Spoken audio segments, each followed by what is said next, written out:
I want to say good morning to all of my Second Nazareth church family and friends, and welcome to another installment of Spiritual Transformation, Getting into Spiritual Shape, Creating a Better New You. This is the Strengthening Families edition, Strengthening Families edition. God put it on my heart that we would come together to strengthen our families. Listen, we are living in a day and a time where family is very important. I've witnessed people whose families bring out the best in them, and I've seen people's families bring out the worst in them. Here's the deal: you cannot get rid of your family. That's the first thing. Everybody is born into a family, and we don't get a choice with that. You don't get a chance to say, I'm going to choose and pick my family. Sometimes we do have some influence where we can pull together family.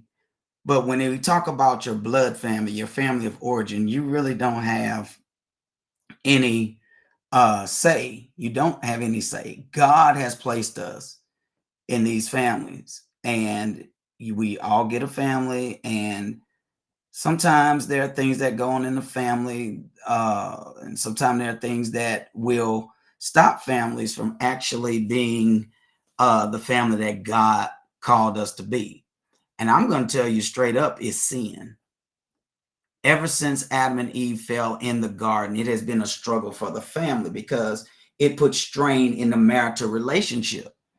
And so when strain was put on the marital relationship, it directly also meant that there would be um, some stress and strain within our family units. But the good news is that God has not allowed us to be people who don't have any hope. What I mean by that is the work that God started in us shall continue. It will continue. Why? Because it is the way that God has decided to bless humanity. He blesses us through our families.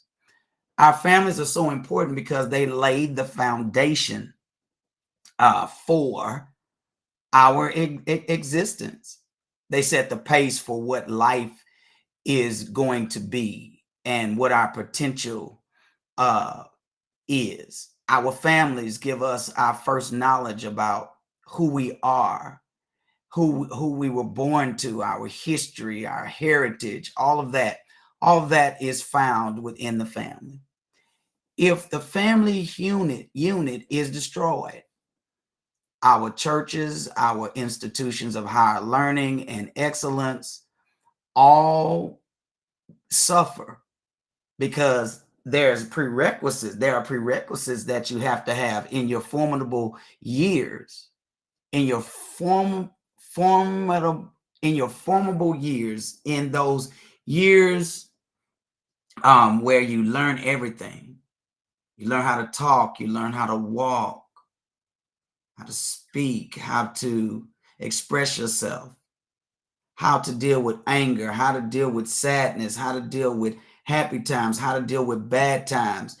It frames your theological framework. It frames your philosophies of life, your work ethic, your determination, your resilience, your knowledge of God, your your thoughts about yourself and your self-image. All of these things are formulated within our family systems. So today, and we've talked about mental illness in families. I'm telling you, mental illness runs in our families, and we talked about it uh, a little. Uh, we talked about it a little bit the last couple of weeks. Remember, the strong have to take on the infirmities of the weak, and also remember that families will fall in and families will fall out. But the idea is that as a Christian families, we should be able to get back together and get on track because God has designed us so that we are all striving to be more like him. Sometimes we have to be humble. Sometimes we have to take responsibility for things that we don't do or didn't do. Sometimes we have to be as sometimes the mature people in the family, because as Christians we have been given mandates by Christ, and it's reflective of how we treat our family and our fellow men. So when we talk about the family, we talk about a mother, a father, and children. That's what I'm talking about, the Christian family as God has saw fit to bring it together. Within that family, we may have blends, we may have bonus, bonus dads, bonus mothers, bonus sisters, things of that nature. And so families are blended. And those blended families present some unique circumstances, but yet families are, again, blessed by God. God blesses us through our families. God felt it was so important that human beings become parts of that will be born into families, because that is the way that human beings survive. God gave us the gift of a family. And I believe that we should treat the gift in the manner in which God gave it. A lot of times we take family for granted. I want you to know that we're not promised tomorrow. And if we practice the principles that God has laid out for us, we will do better in treating our families right. We would do better with coexisting in families, even though there's diversity in our families. And we will love each other as Christ loved us. I want to take us to a thought. I've told us before we got into the mental health thoughts, I shared with you the importance of dealing with our men and dealing with our boys. I want to go back to that thought as we look at the book of Exodus this morning. We're going to examine the plot, Save Our Sons, SOS, Save Our Sons.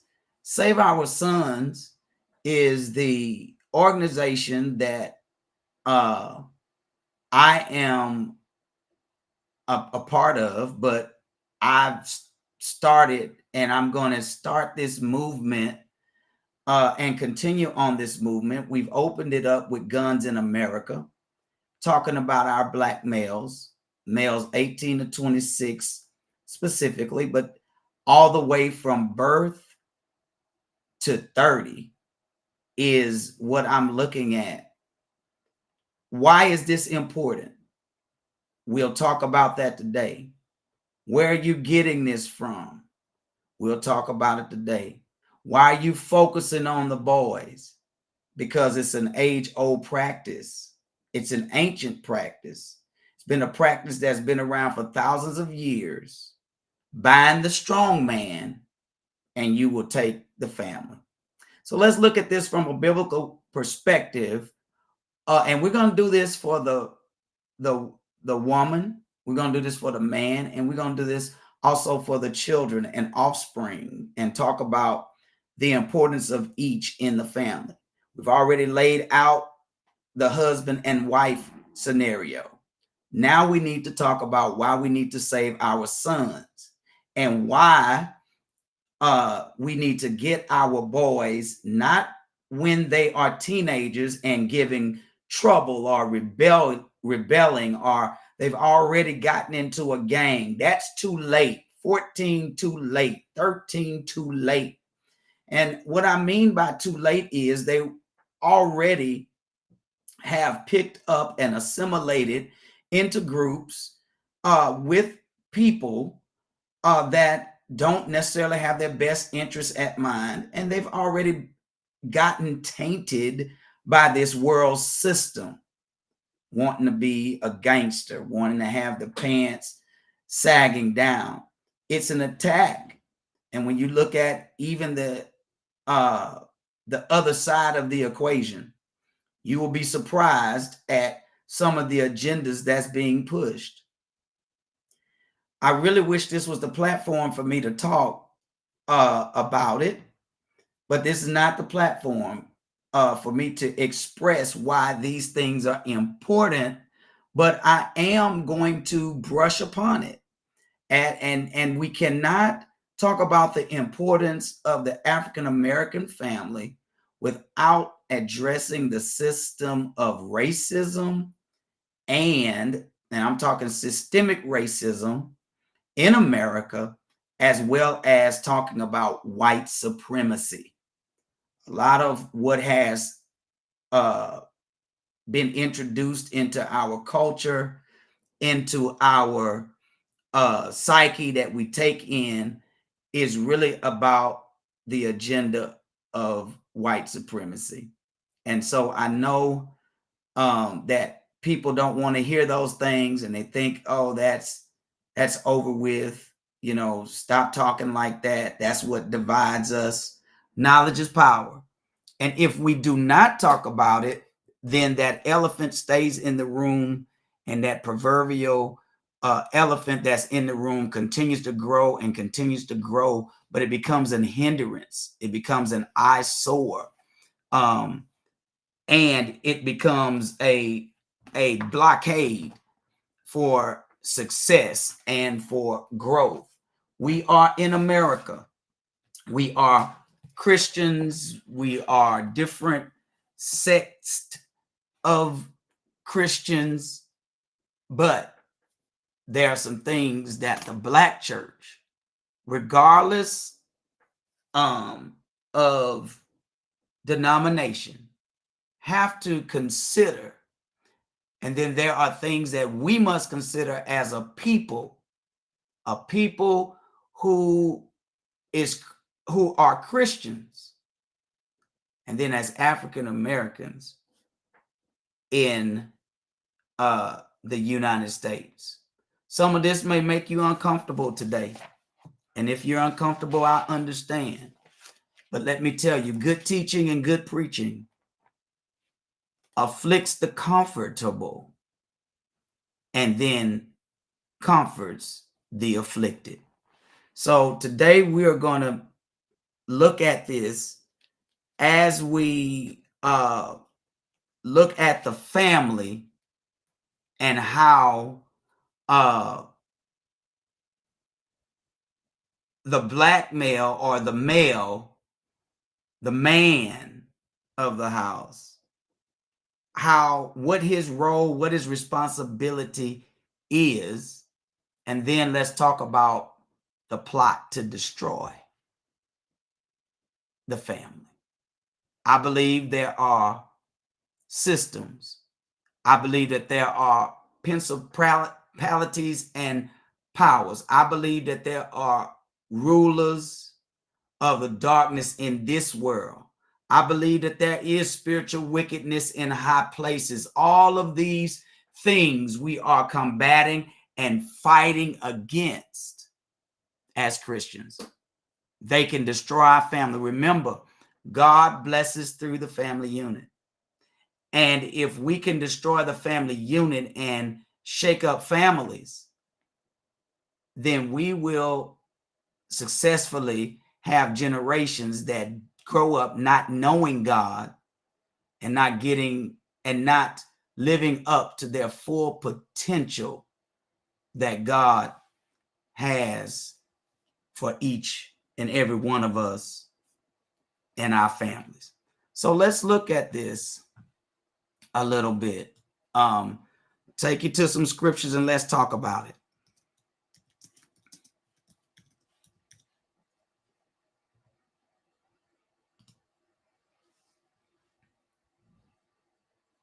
Let's talk from Mark chapter 3. Go to Mark chapter 3. Mark chapter 3. I'm going to pull up the scripture for you now.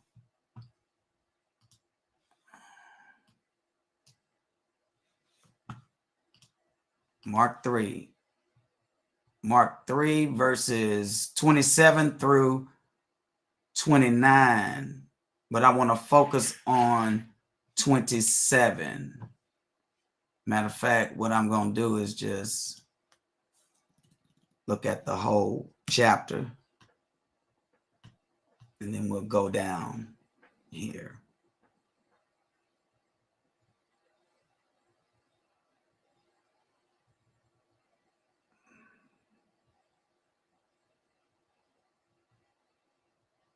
All right. Mark chapter 3. Jesus has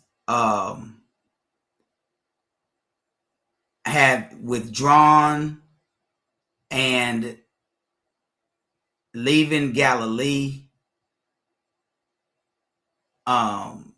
healed the man with the withered hand.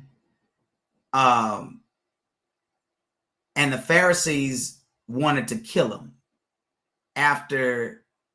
because of the hardness of their hearts against Christ.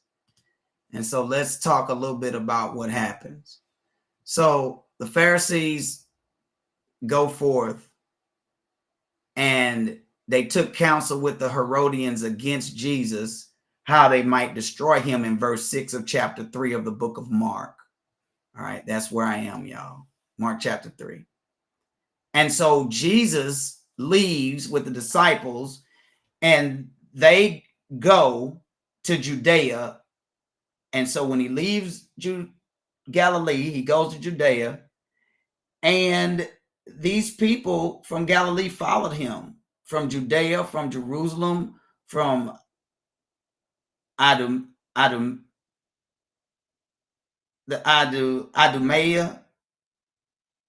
and from beyond Jordan. They go to Tyre and Sidon. And when they heard what great things he did, they came to where he was. And so he told his disciples, I got a small ship waiting. It's a lot of people here, and they're going to hang on. They're going to be here. And so I got this boat waiting so we can get out of there once church is over, once the healing service is over. So the Bible says he healed many. They pressed upon him to touch them. And here is unclean spirits. They're falling. They're crying, thou art the Son of God. He tells them, don't make me known. So he's healing. These unclean spirits are coming out of people, and they are out. And he said, don't make me known. Even the devil obeys him. And he went up into the mountain and he called those he would, and they came to him. He ordained 12 that they should be with him, and he sent them forth to preach and to have power to heal sickness and cast out devils. Now he ordained 12. He gave this power to the 12. And Simon, which is Peter, James, son of Zebedee, John, the brother of James,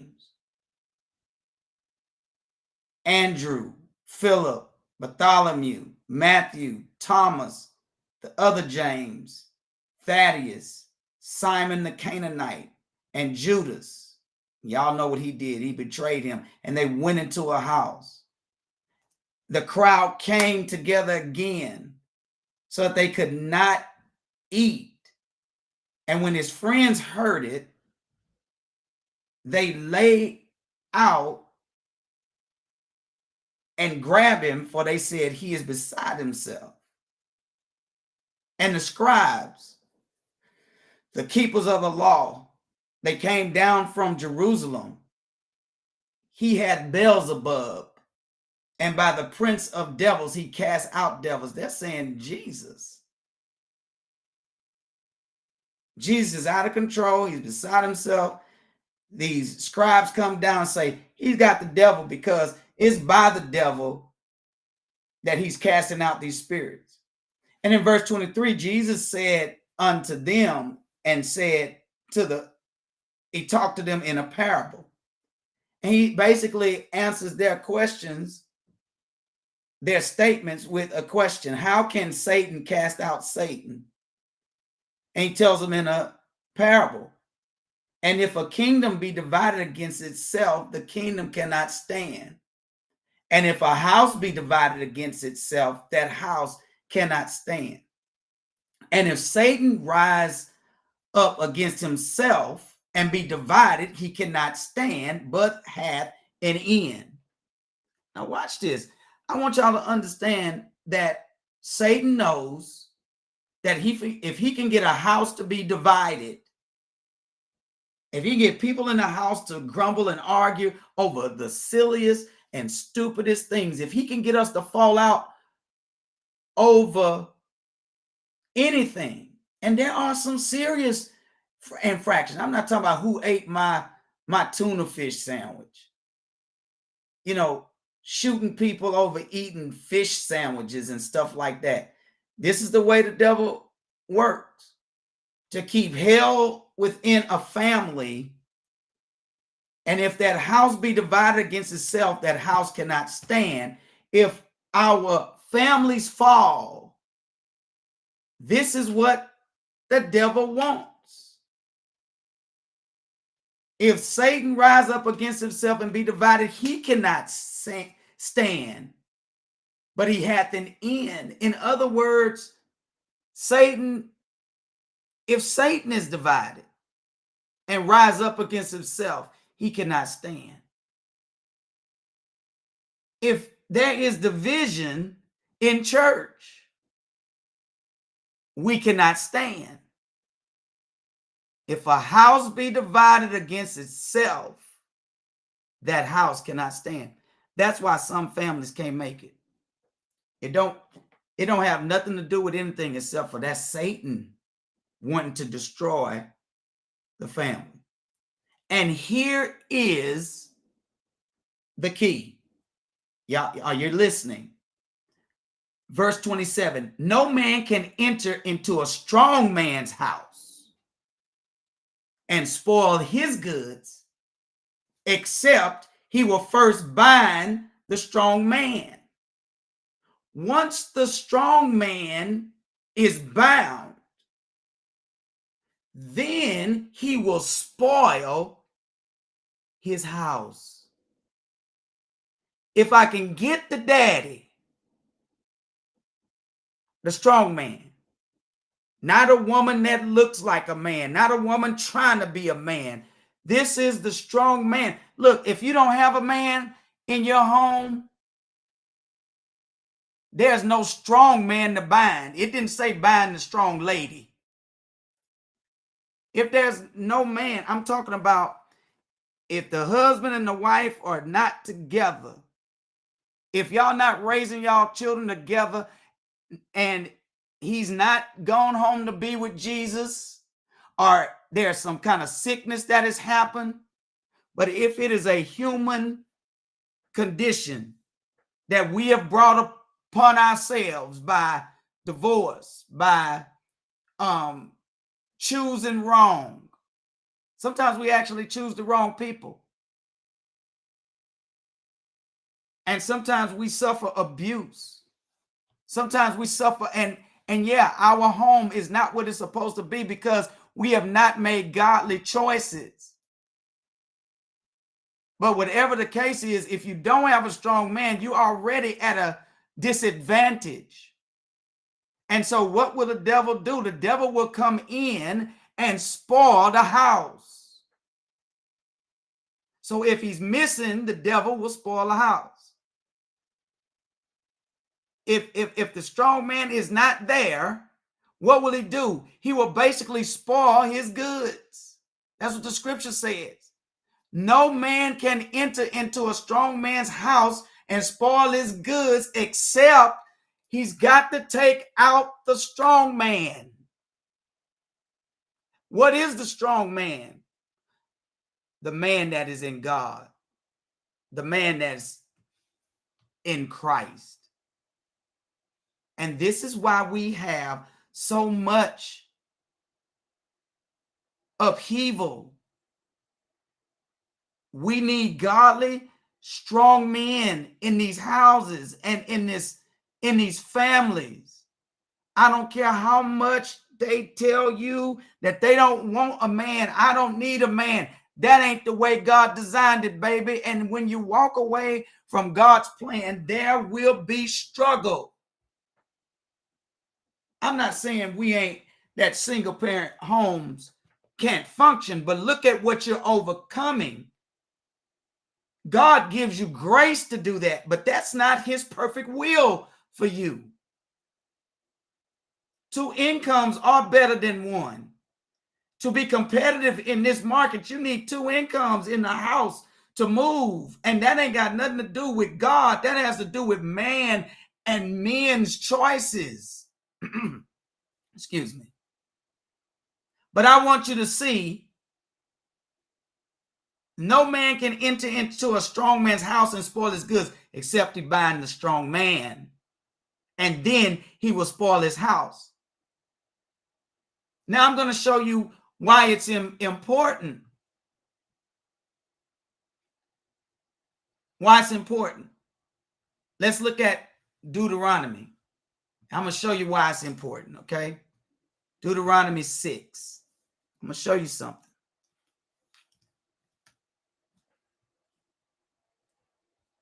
And I know some people not going to follow this, but this is the word of God. And God gives you insight in his word. Now listen to this. Listen to this. Deuteronomy chapter 6. I want you to, this is where God is talking to the children of Israel, handing out the law. Hear, O Israel, the Lord our God is one God.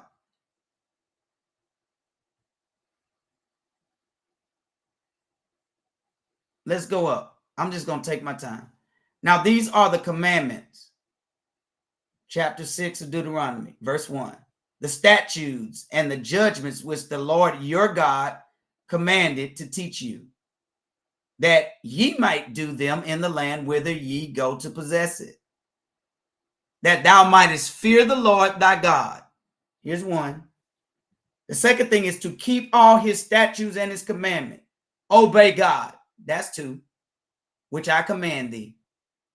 Thy son and thy son and thy son's son all the days of thy life, and that thy days may be prolonged. Well, who is this addressed to? This is being addressed to Israel, but is it being addressed to everyone? But watch this. I'm telling you and your son and your son's sons all the days of thy life. Well, that really means he's talking to the men, the heads of each home, the elders of the people, the men. Watch this. And these words I command thee this day shall be in thine heart. Look at verse 7. And thou shalt teach them diligently unto thy children, shall talk of them when you sit in thine house, when you walk in the way, when you lie down, when you get up. Verse 8, you shall put them for a sign upon thine hand, and they shall be as frontlets between their eyes. What are they? The commandments. You shall write them upon the posts of thy house and gates. What is it? The commandments. And it shall be, when the Lord thy God hath brought thee into the land which he swore unto thy fathers, to Abraham, to Isaac, to Jacob, to give thee great and goodly cities, which thou buildest not, houses full of good things, which thou fillest not, wells digged and which you didn't dig, vineyards and olive trees, which you did not plant. When you shall have eaten and be full, then beware lest thou forget the Lord, which brought thee out of the land of Egypt from the house of bondage. Thou shalt fear the Lord thy God, serve him, and shalt swear by his name. You shall not go after other gods, gods of the people which are around you. For the Lord thy God is a jealous God among you, lest the anger of the Lord be kindled against you and destroy you from the face of the earth. You shall not tempt the Lord your God as ye tempted him in Massah or Massah.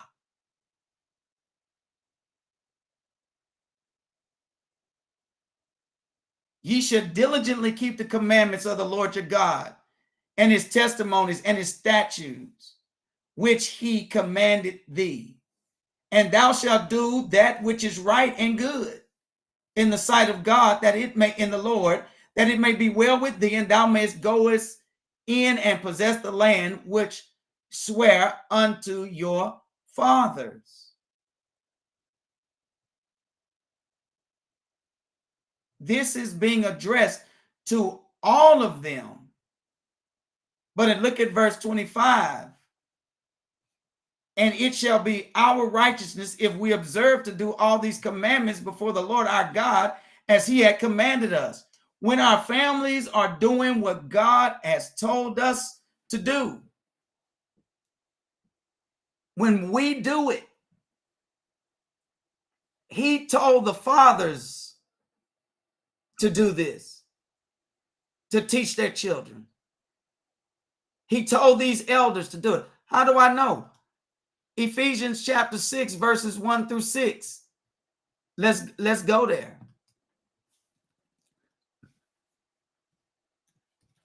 I'm going somewhere with this about why it is important to teach our boys and to teach them. Listen, children, obey your parents. That's talking about both. In the Lord, for this is right. That's talking about both. Honor thy father and thy mother, which is the first commandment with promise, that it may be well with thee and thou mayest live on the earth. Watch this.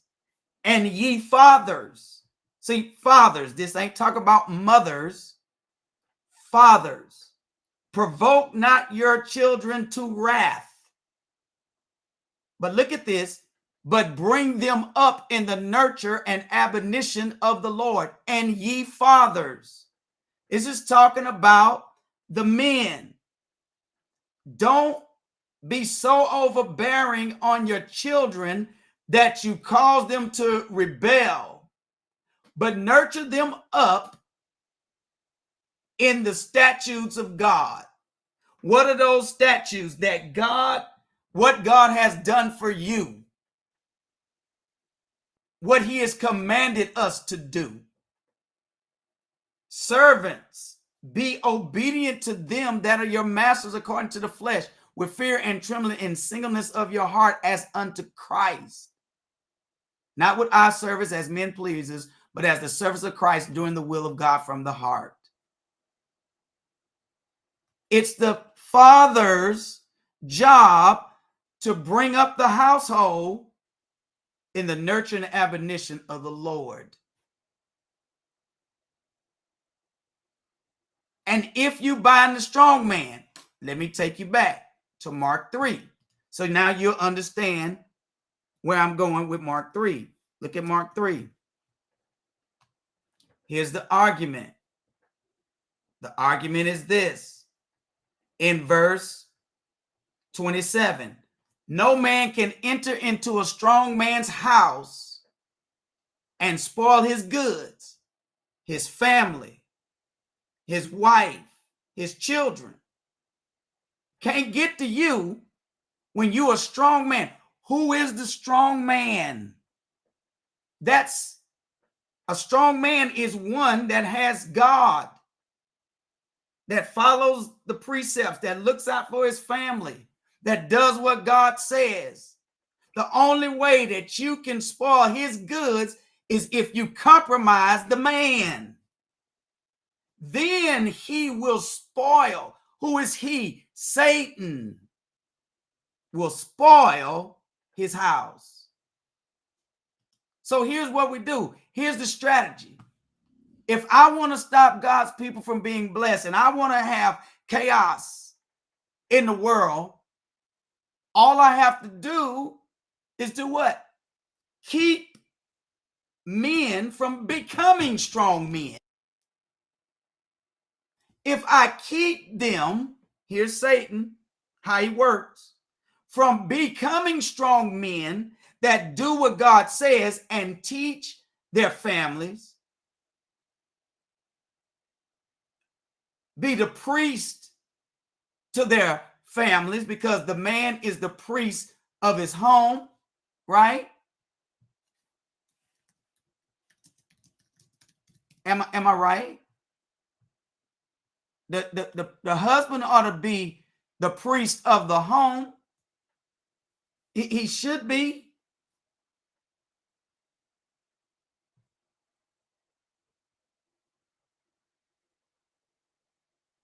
He should be leading. He's to worship God. He's to lead in worship.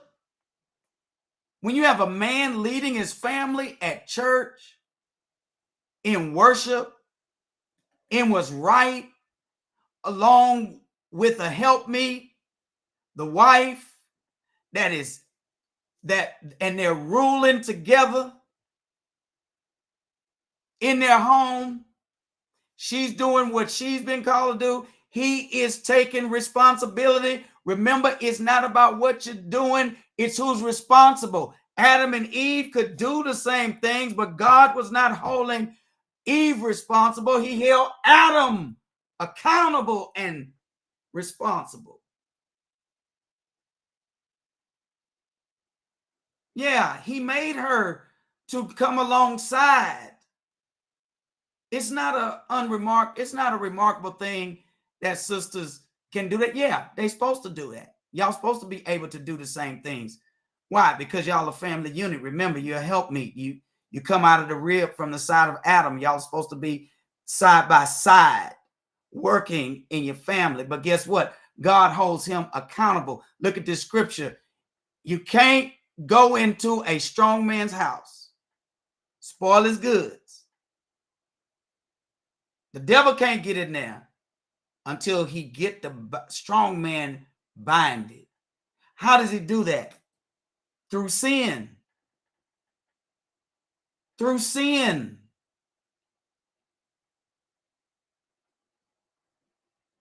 He gets distracted. He can't do his job. He gets bound. Chasing skirt tails. Bound. Drinking. Bound. Drugging. Bound. Gambling. Bound. I'm talking about gambling to the point where he lose everything. I ain't talking about scratch-offs. I'm talking about gambling and not paying the bills, not taking care of his family. And a family will go down. And guess what? When the strong man is bound. So here's the strategy. Satan, let's not even let them become men. Let's not allow them to even get to be strong men. How do you do that? Abort the baby. Or when the boy is young and has the potential to be a man, we drop the hammer on him.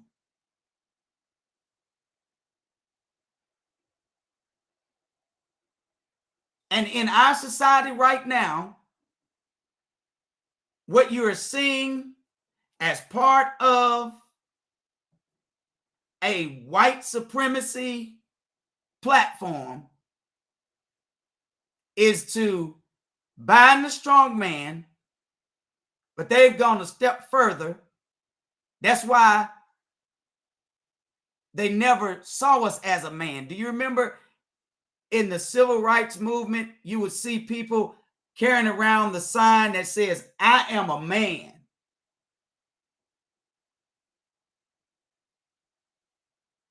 Why? Because white supremacy says you're a boy. White supremacy says you're not even a human being. White supremacy says you're a property. White supremacy says I destroy your home. I don't let you have a family. You're an animal. You're a breeder. You're going to always be under me, boy. That's why Michael said on Good Times, boy is a white racist word. And if you don't understand your history, you wouldn't know why black men have been hung, because we would not accept boy. When I feel somebody's disrespecting me and calling me a boy, I realize that they are using these white supremacy words and tactics. That means they, in their eyes, I'm not a man. And if you want to affect a people's trajectory, if you want to get a whole people off track, destroy the man. And this has been something that's been employed in America toward black people. There's much more I could say on that, but I choose to reserve my comments. And so why is it important? Because if boys never become men, men never lead households. And if the man never leads the household with a wife and a partner that helps him and raise up children in the nurture and admonition of the Lord, then he can spoil the house. In other words, you can have your way with our women. Our women are going to be struggling. They'll do anything it takes to maintain the house. They're even stepping roles that they're not supposed to be in. Roles that they're not designed to fill. Roles that God never called them to, simply because they're trying to protect themselves. Sisters are trying to raise their babies and do the best they can, and because they are missing the valuable pieces that they need to make it go. It's sort of like trying to make a car run and you just piecing it together, but you don't have the right parts. So you just make do. You just take tape. You know you need to change the hose, but you just take tape and you continue to just wrap that tape with what we call 100-mile-per-hour tape. And all you're doing is patching the broken parts, patching what's wrong, but never fixing it. And over time, even the patches stop working. Many of our families have gone through that and are going through it now. Many of our young boys are falling to drugs and gangs because the strong man isn't there. And how do you teach a boy how to be a man? You need to have another man. You have to have a man to teach a boy who is a chaotic male that does not know how to take responsibility for their actions. They don't know how to subdue their passions. These are boys. Because the strong men are not there.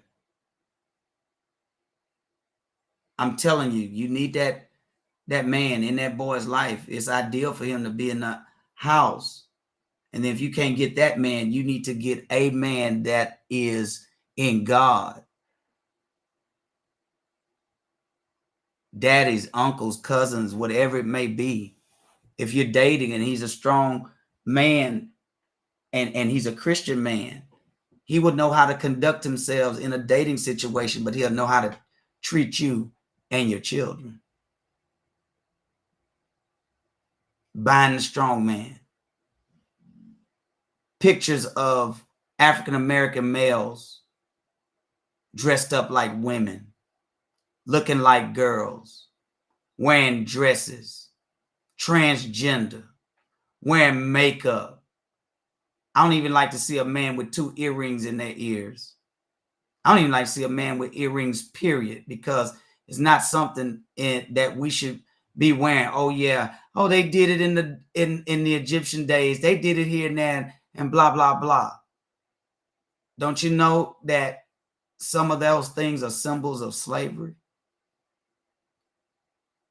Why would you want to wear anything pertaining in your culture to a female if you're a man? Why you want to cross dress? Why you want to wear high heels? But that is the image that they want before us. Remember, buying the strong man and then stop the boys from being men by any means necessary. And so we're embracing this femininity. I had one of my members, and I know they was looking at me crazy because they didn't say nothing, but I saw a picture of the baby boy, and they had the hair and this, and I said, oh, look at her. Oh yeah, they all say that's a her because it got so much hair on his head. Well, I looked at the hair. It's a man, what they call in quote unquote a man bun. Ain't no such thing. Men don't wear buns. And they surely don't wear their hair up on top of their head and it's coming down like a woman. But you got the woman saying, oh, that's all right. It's so cute. It's this, it's that. I don't want to cut his hair. All right, it's fine. You don't want to cut his hair. Have you ever heard of cornrows? Have you ever heard of putting it in a braid? But don't put it in a bun on top of his head. That's feminine. I'm just talking about what I'm talking about. And I know some of y'all might not agree with that because y'all looking at everything on TV. And that is the culture. The culture is not God. That's the world's culture. That's the world's thoughts. Quit punking your boys out. Because if you can keep them from being men, listen, I live by a creek. And you know what? I can't stand it when mosquitoes bite me. So you put all this stuff out and you spraying, but the mosquitoes are still coming. Don't you think the best defense against mosquitoes would be to stop them from ever becoming mosquitoes? So the spray that goes out, when they spray, it actually stops the mosquitoes in the larvae form before they become mosquitoes. And so if they never become mosquitoes, you don't have to worry about them biting you as adults. Why? Because they never get a chance to mature. So imagine if you want to stop a people. Imagine if you want to stifle a community. What do? You stop the men from reaching their full potential. And look at verse 27. When you bind the strong man, then he will spoil his house. No man can enter into a strong man's house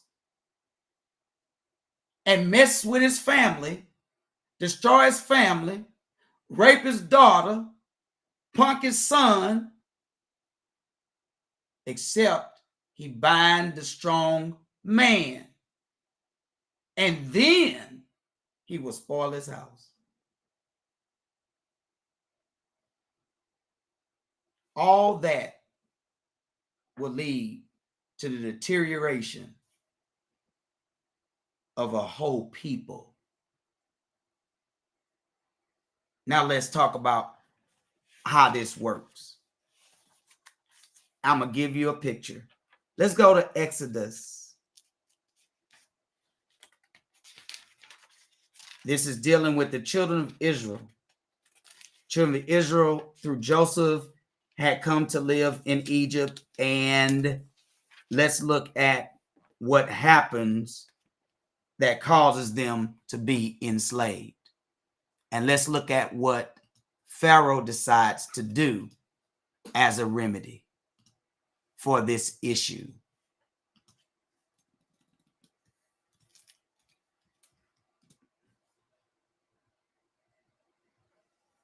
All right, so let's go to Exodus and let's look at chapter 1. All right, so now these are the names of the children of Israel which came into Egypt. Every man in his household came with Jacob. So Reuben, Simeon, Levi, Judah, Issachar, Zebulun, Benjamin, Dan, Naphtali, Gad, Asher, and all those souls that came out of the loins, these were naturally born to Jacob, were 70 souls. Joseph was in Egypt already. Joseph died, and all his brethren and all that generation, they died. But watch this.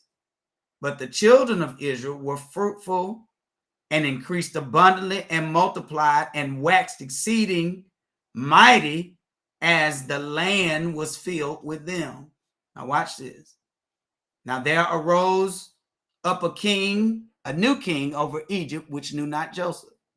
And he said unto this people, behold, the people of the children of Israel are more and mightier than we. Here it is. Come on. Let us deal wisely with them, lest they multiply. Look at this. Multiply. And it come to pass that when there falleth out any war, they join also unto our enemies and fight against us. And so get them up out of the land. Here's the threat. Pharaoh says the Egyptians are saying, children of Israel, there are more of them and they are stronger than us. Why? They got men of fighting age. Look at what it is. Look at verse 10. When there falleth out any war, they join also unto our enemies. They're talking about the men, and they're saying, man, they got more men. They are producing men that can go to war. And if they join our enemies and fight against us, we're going to lose control. So what is the answer to this? Come on, let us deal wisely with them.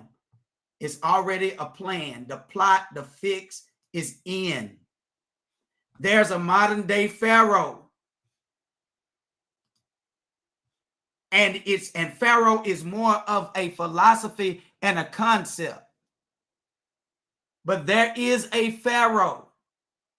And basically it's saying, if these black people by 2020, 2030, it's going to be more them than it is of us.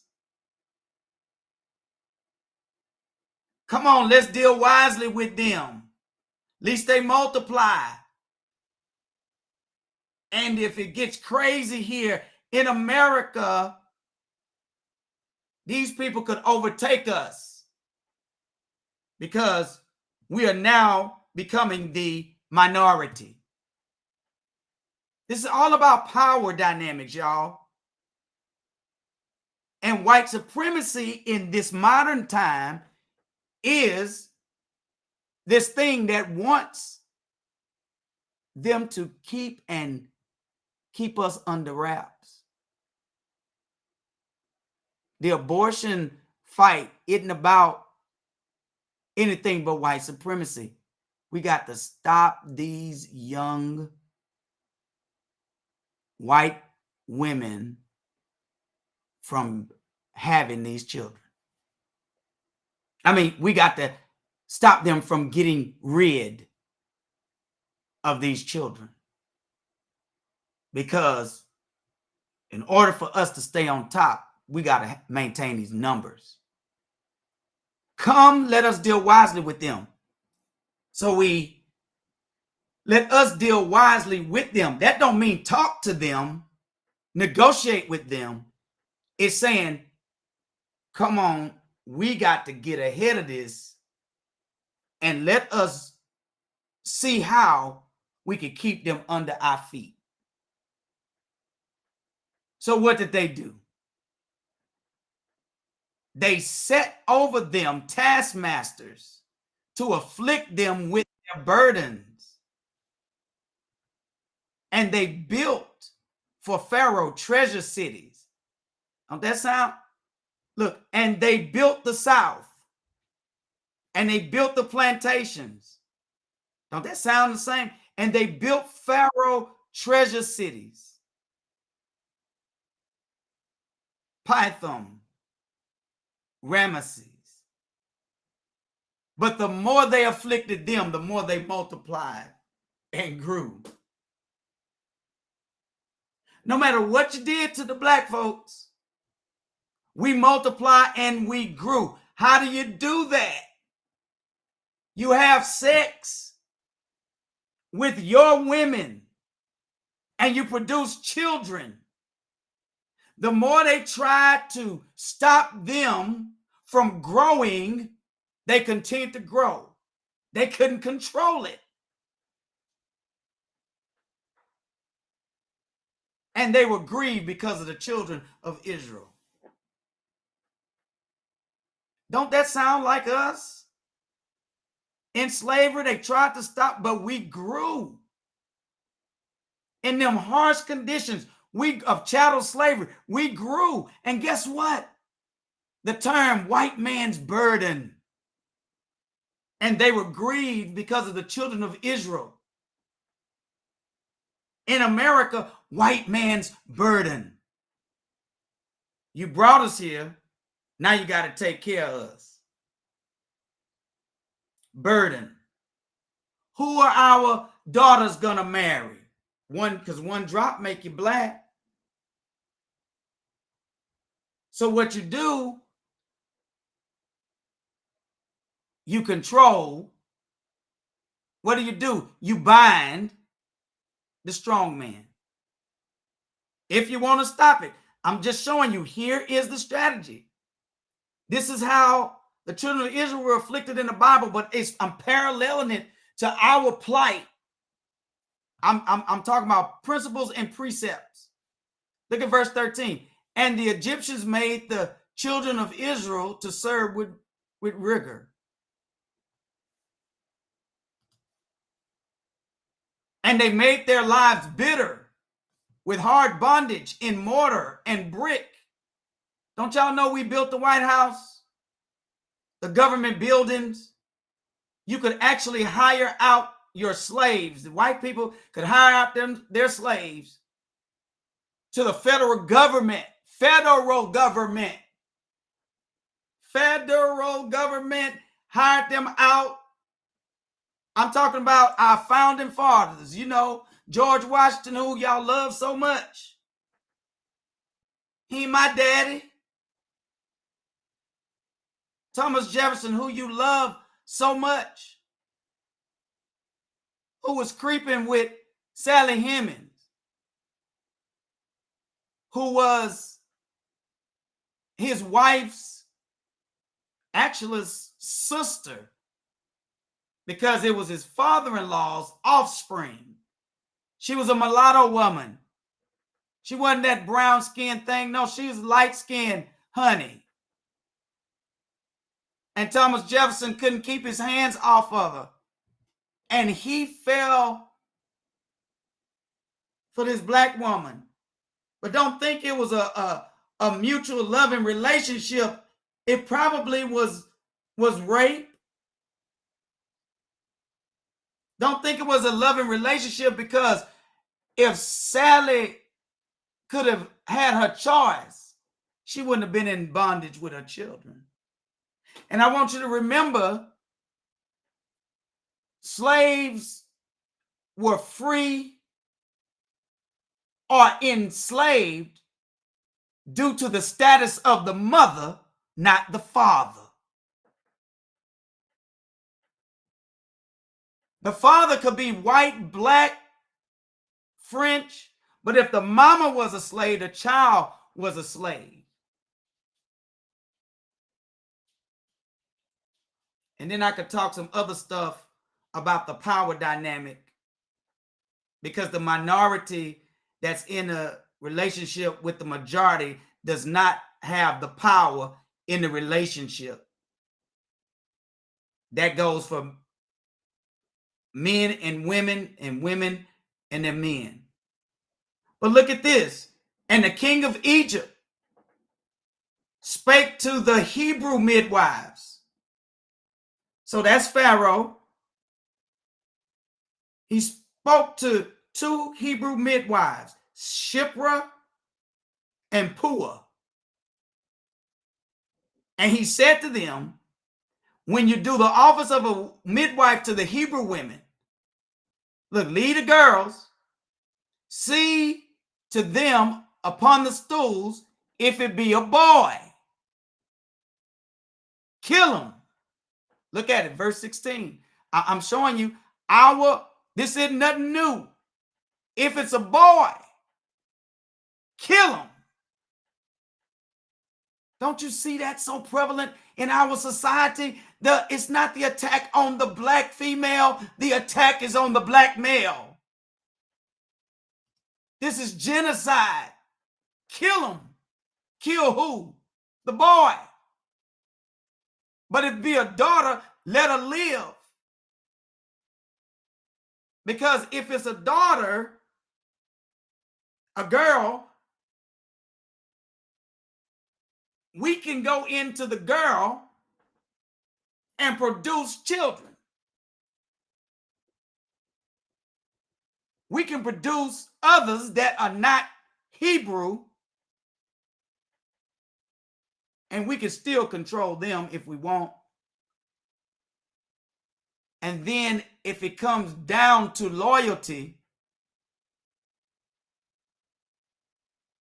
the girls are not going to go against their mothers. And if there are boys born to the Hebrews, that boy is not going to go against his mother. But if the Hebrew children, these boys, are allowed to live, they're going to threaten us being the majority. We can't let that happen. Y'all ain't hearing this. Do you understand? Do you see what's happening in our world just right here in this text? Let's deal wisely with them. That's why 29 states have open carry laws in the South. They don't care nothing about those people that are passing those laws. Don't care nothing about the proliferation in guns in black communities. Gonna let them have them because they're gonna kill themselves. Look, Pharaoh went to the women, Hebrew women, and tried to get the women to turn against the males and kill them before they can become men. That's what they did here. They turned the black woman against the black man, and you got white black women calling black men sorry. He can't do nothing for me.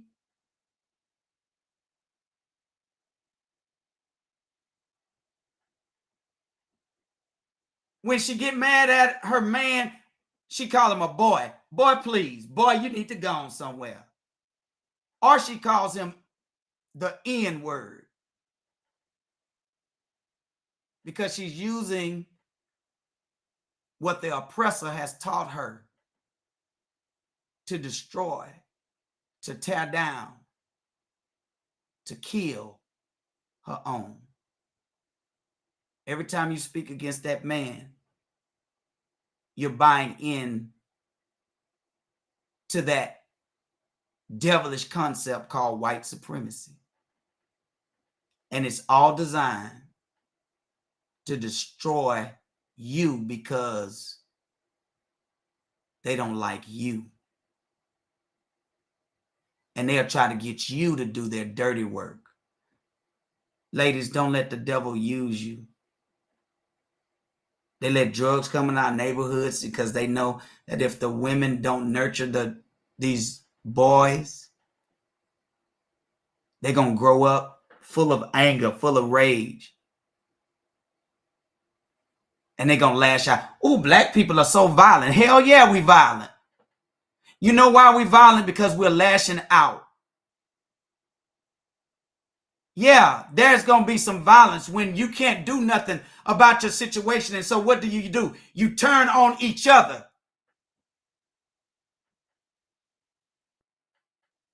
And you destroy the place you live.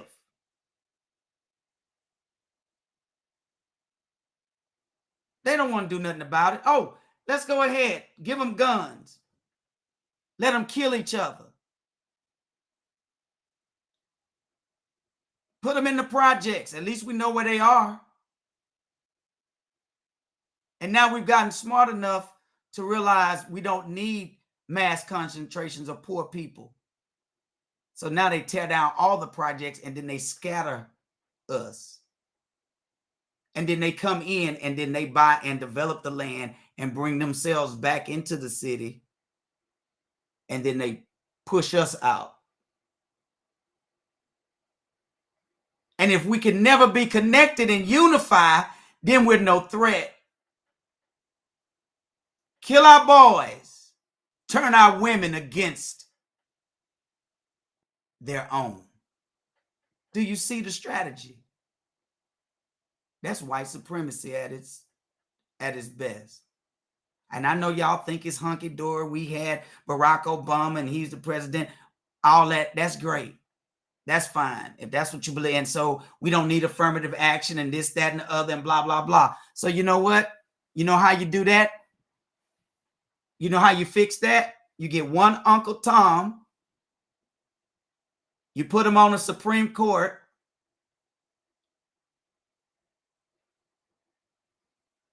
And you let him get up and feed propaganda and lies to the people. No, I don't think we need affirmative action anymore. Oh, well, since he's black, it must be true. No, he sold out. He black on the outside, but he white on the inside. That's what you call an Oreo.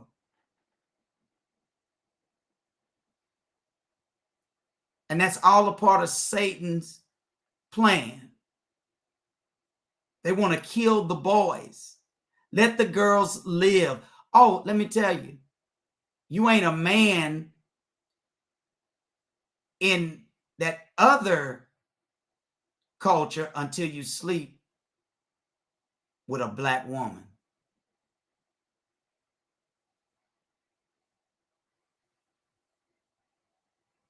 But if it be a daughter, then she shall live. You don't like my people so much, then why you want my woman? Because we want to stay on top and we want to breed fear. And we want to make children that don't know who they are, that are indifferent. We want to make children that hesitate. We want to create a race that doesn't even know who they are, mix them up, confound them, take away their culture, and then they'll assimilate. But there'll be no uprising. And we can do this by destroying the men. And when we destroy their families,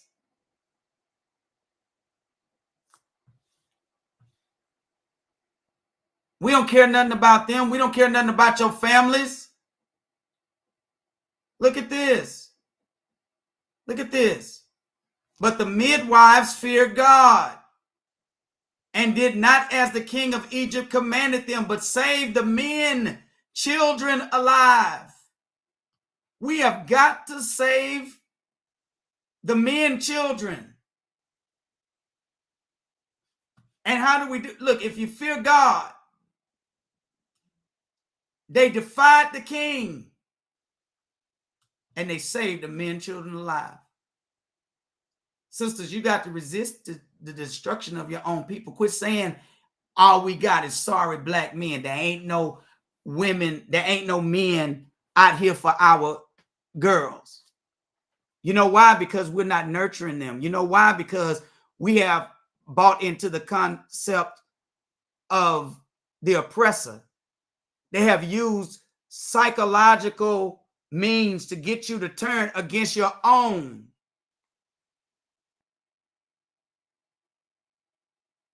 They want you to be like the black widow.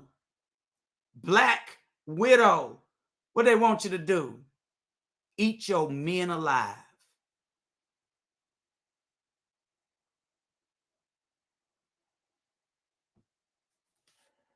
Use them, eat them, destroy them.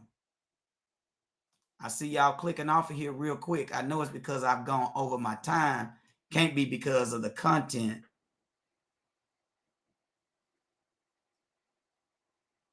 And look at this. They fear God. Sisters, it takes the men and the women to make the house grow, to make the house strong, to keep the devil from wiping us out. They don't want us here. They wish we could go back where we came from because they brought us here and they still need us to continue to make them feel better, to be under them because we are the largest consumers, but they are the biggest producers.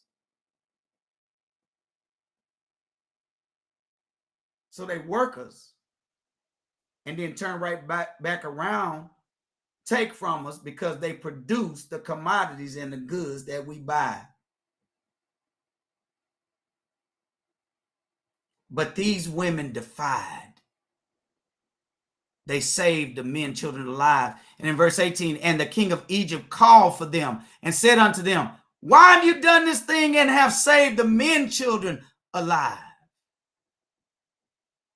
But here, Shipra and Puah, they lie. They say to Pharaoh, because the Hebrew women are not as the Egyptian women. Y'all see this? The Hebrew are not as the Egyptian women. They are lively and they are delivered by the time we get there. So we don't have a chance to kill these boys. And look at this in verse 20. Therefore, God dealt with the midwives. He dealt well with the midwives. Sisters, your future, your well-being, your needs are going to be met when you do what God says. Stop destroying. Stop being a part. Stop being used by the enemy to destroy and do their dirty work. And when you get your mind right, look at what verse 20 says. God will deal well with you, but guess what? You as a people will multiply. We as a people wax. We will wax very mightily. And guess what? They know this. They know this. White people know that if a man, a black man, is in there with his wife and he is a godly man and he's teaching, guess what? We will multiply and we will be mighty. They can't run like us. They can't fight like us. They can't be out in the sun like us.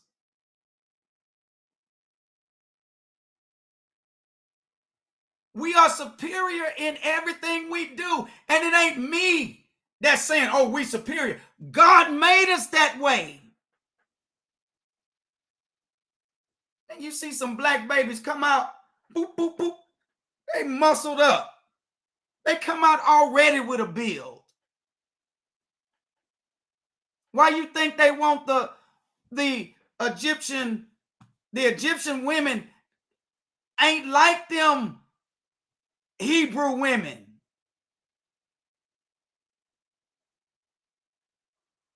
Yeah. Our babies come out sometimes with head full of hair, but they come out already looking like Hercules.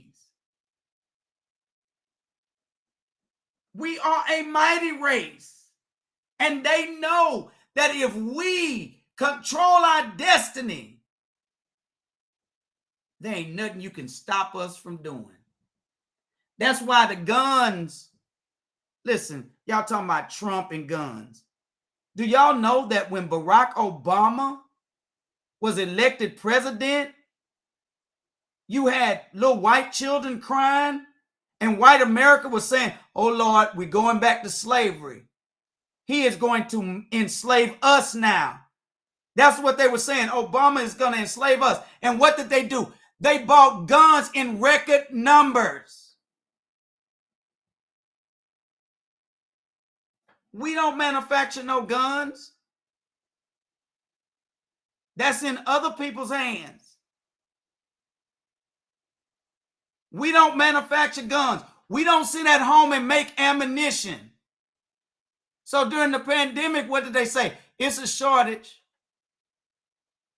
But they could tell you anything because you don't own an ammunition house. There ain't no black folks owning no ammunition house.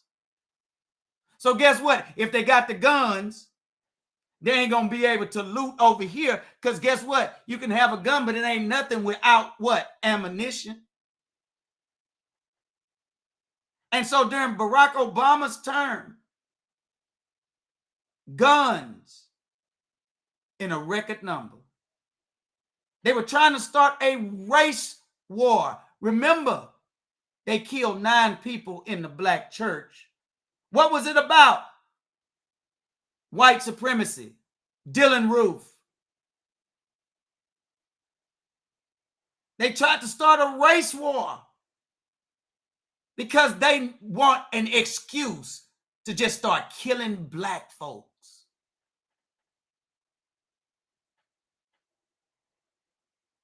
Open carry, white supremacy. Yeah, you can carry yours too, but they outnumber us. All they're waiting for you to do is mess up. Kill one of theirs, threaten one of theirs. That will give them the license to do a Rosewood. That will give them the license to do a Black Wall Street. That will give them the license to start lynching black men.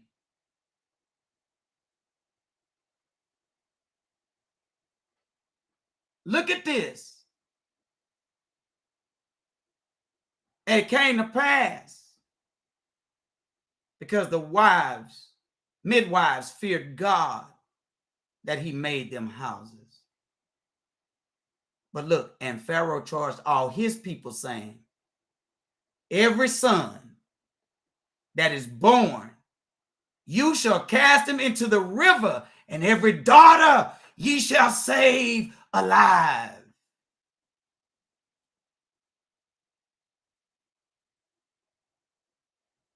I'm not purporting racism. I'm explaining to you the system.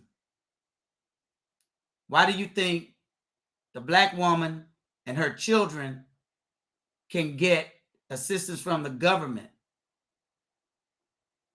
And if the father is present, they get nothing. So the incentive is to not to have a man in the house. There's an incentive. Put him out.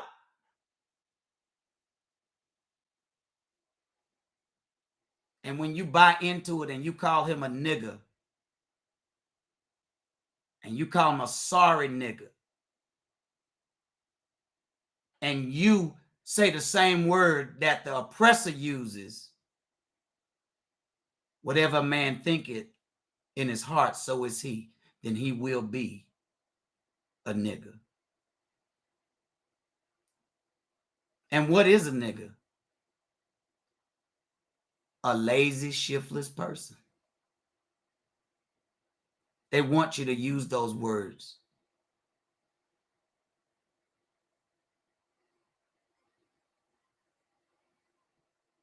bitches, hoes, sluts. They done got to the point now where I hear women, hey, bitch. What's up, bitch? Hey, bitch. You gonna call yourself a bitch? Hey, hoe. Call her up. Call that hoe. See what that hoe doing. Hey, hoe, what's going on?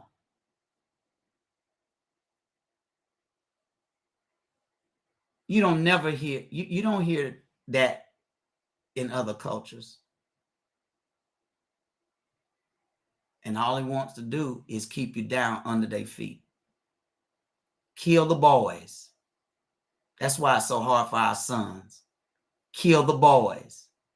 And yeah, I'm using some strong language. I see some more people jumping off because I said, bitch, hoe, slut. I'm being real so that you can understand how stupid it sounds. Did it burn your ears? It should burn your ears. So stop referring to each other as that.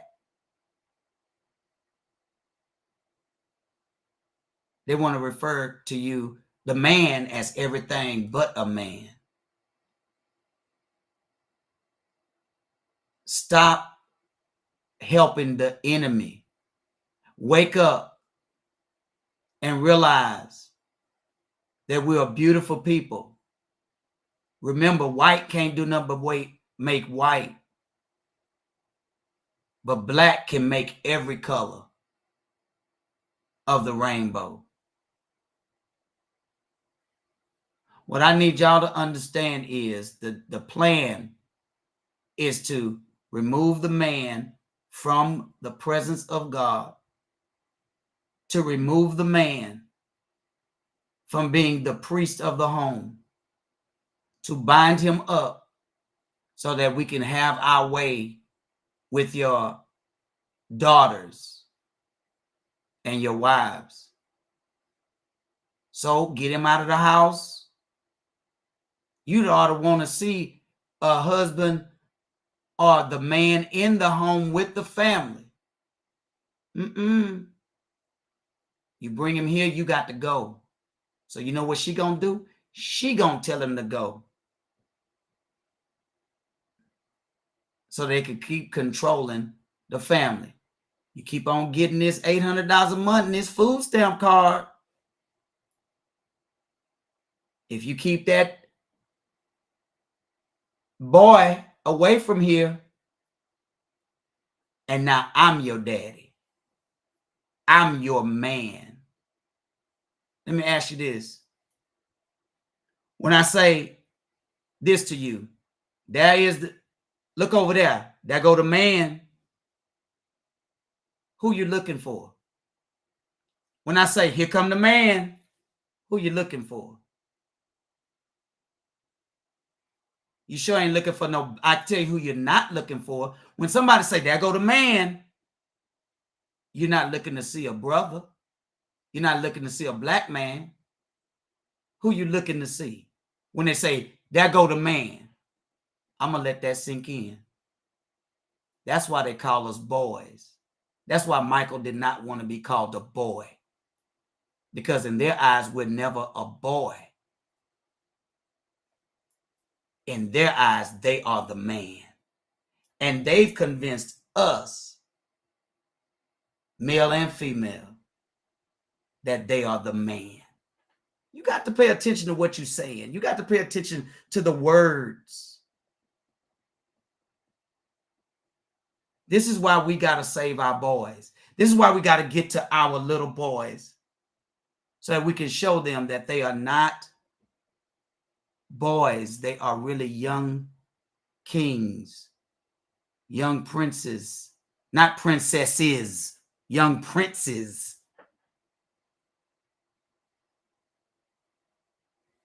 And you know what they're looking at you saying?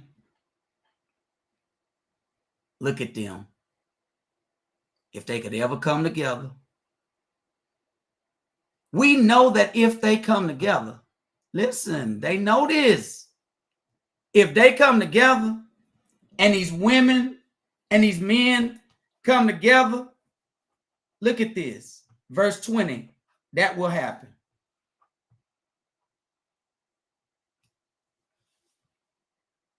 The midwives fear God that he made them houses. That implies they could settle down in a home.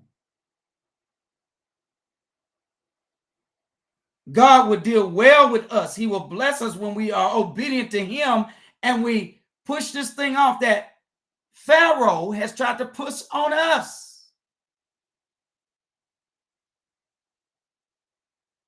And the people multiplied and waxed very mighty. You know why they waxed mighty? Not because the girl children, and this is no disrespect to women, but they waxed very mighty because they did what? They saved the men children alive. Are y'all seeing this?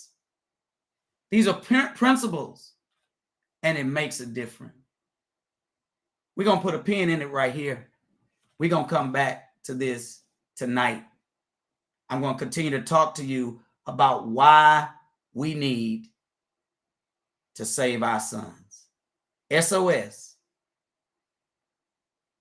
Save our sons. This thing is deeper than you think it is. But if we're going to be a better people and a stronger people and a people of God that will wax mightily in this country, that is no longer the tail and become the head, then we've got to reclaim what the enemy, through the oppressor, has taken from us. Up, ye mighty race, Marcus Garvey said, ye may accomplish what you will. We're going to talk a little bit more about this thing. So you're going to get a little history, going to get a little Bible, but it's going to be applicable. And you'll see why this strengthening the family and focusing in on black males is good for us as a people and will help us even as we walk in this space we call America. God bless y'all. God bless y'all. And I will see you tonight, Lord willing.